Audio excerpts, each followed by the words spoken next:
You're watching LEX 18 News, State of the Commonwealth. Welcome back to State of the Commonwealth. The polls open in less than 2 days, so let's help you get set for those races.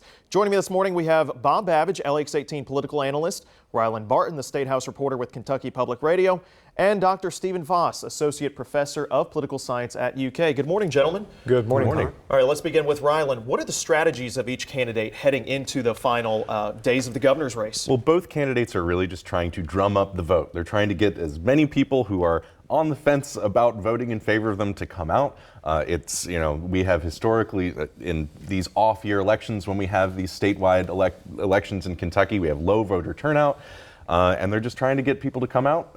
Governor Bevin is trying to remind everybody that he has the support of the president and the endorsement of the president, and he's going to remind a lot of people about his big signature issues, his support for anti-abortion measures in the state legislature, his work on pensions, trying to reform the state's pension system and also putting a lot more money into the pension systems. And then Andy Beshear is going to try and remind voters that the governor is a pretty unpopular guy. He has said a lot of controversial things, especially about teachers, which is, again, this big voting bloc that he's hoping to energize to come out to the polls. And Dr. Voss, how important is voter turnout in this race to each party? Well, it's a low turnout election usually. So if you can mobilize something like teachers, mobilize voters in the neighborhoods where you have canvases hitting, you can make a big difference in this sort of election. What are the regions and the places, Bob, that we should be looking for in terms of how the election can turn out? Where is the focus of this election? The good answer is all of them. It matters a lot where the turnout is and who's motivated most to show up. Eastern Kentucky, which used to be solidly Democratic, has changed around a little bit in recent years. That will be important to see. Northern Kentucky, which underweights in terms of the vote turnout compared to the rest of the state, there's been a push there to get more people out. That's been decidedly Republican. If that holds and the turnout goes up, that's significant. Jefferson County always rates big. Produces about 1 in 5 votes. There seems to be more energy there than other places, although the energy's not real good any place. LEX 18 has done some great research to find 21 counties that always predict the winner in the last 40 years. So we'll be watching those. Counties like LaRue or Breathitt or other places that seem to get it right, and how they go early, and we'll get them earlier than the rest of the state, is an indicator of where things are headed. Yeah, it was surprising to see those 21 counties. Like, basically Powell's the furthest east, and then there's a lot sprinkled in western Kentucky to see how many. And Rylan, how important has northern Kentucky become, especially with the focus on the toll bridge just a few days ago? So one of the final debate in this election was in northern Kentucky University, and they brought up the big issue in local politics in northern Kentucky, which is what to do about the crumbling Brent Spence Bridge, which connects Covington to Cincinnati. The governor came out in favor of tolling on the bridge, which is actually, that is how kind of big bridge projects get financed these days, a lot of the times. But there's not very much local support for that. It's a controversial issue. Also important to say that Andy Beshear would not say how he would want to finance it, leaving it up to, saying this is how locals should end up figuring out this issue. But I think the other thing is that something to watch in northern Kentucky is something we learned in the 2018 congressional elections and state house elections, is this growing urban-rural divide. Andy Beshear and Democrats want to run up the board in suburbs and urban areas. It's where they've done well lately. And Governor Bevin's going to really try to run up the board in rural parts of the state and pick off as many as he can in the cities.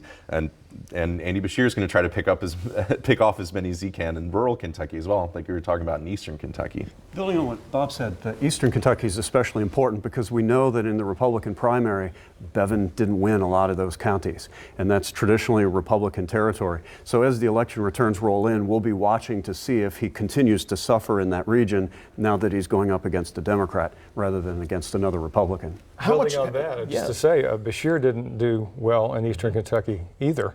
So both Bevin and Beshear are looking to eastern Kentucky for some repairs and a big result if they can get it. Yeah, and Robert Goforth, the Republican, still has not fully endorsed Matt Bevin yet. Is that important in Bevin's re-election campaign?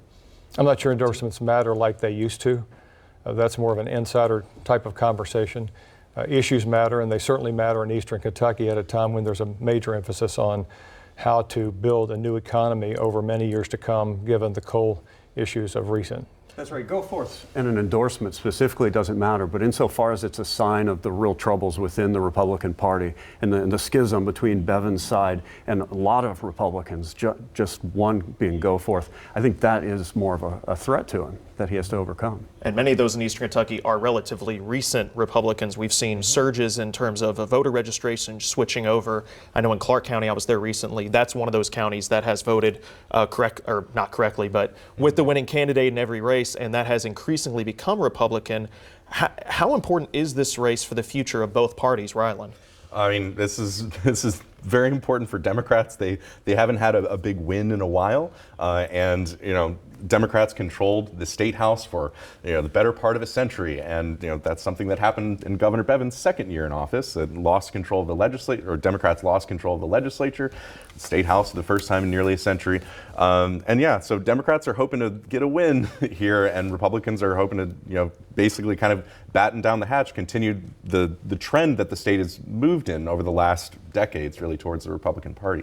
And Dr. Voss, how do you see that trend continuing depending on the results of the election? Well, with a Republican president, a Republican governor, sometimes you expect to see a pendulum shift backward. I mean, voters aren't usually as conservative as the GOP, and they aren't usually as liberal as the Democrats, and they sort of get this instinctive buyer's remorse, like we need balance. And when you have Republicans in charge, you do see some of those people who are flexible thinking maybe we need some Democrats in some of these offices. Who are the key figures to watch in this race as we get down to the final hours of this election campaign? We do have the president coming in on Monday. Bob, we'll start with you. The president's visit has had a big impact in North Carolina, Louisiana, other places lately when they're timed right before an election. We'll certainly be judging on next Wednesday and Thursday how that created an impact, but it also creates an impact the other way. Democrats use it to say, look, the president's made this a big deal, send Washington a message. And likewise, Republicans say, send Washington a message that we're GOP in Kentucky. And Rylan. I mean, President Trump has, 55% job approval rating in Kentucky. He's very popular, more popular than the governor. Yet the governor is going to continue to try and hitch his wagon to the president. And even though there are no federal elections at the top of the ticket in Kentucky this year, this is it's still certainly the big thing that everybody's paying attention to right now. And again, as we've been talking about, there's not a lot of attention to statewide elections. There's not a lot of people who pay attention to statewide elections because there aren't a lot of other. Don't have those federal elections at the top of the ticket. So the governor is going to try to do everything he can to remind people of that relationship.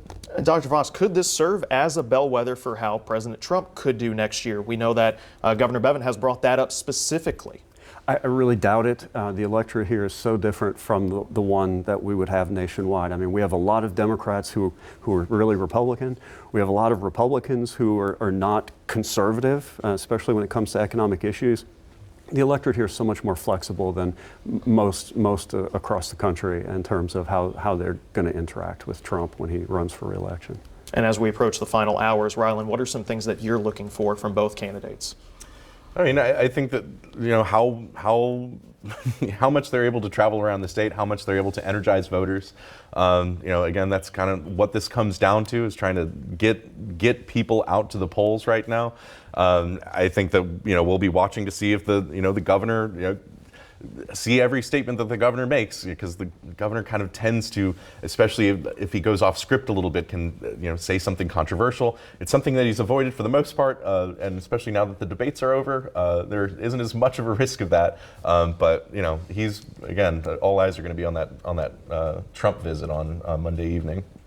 And Bob, historically, where does this race fit in compared to past elections? Tremendous consequences, and I think they've been referred to here very well by these guys. The Democrats feel like this is a last big chance to pull off a statewide race for governor.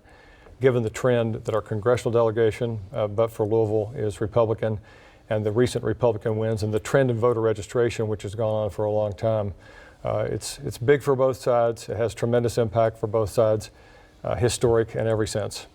Gentlemen, thank you very much for joining us this morning. Sorry we ran out of time. We'll be right back. Thanks for joining us.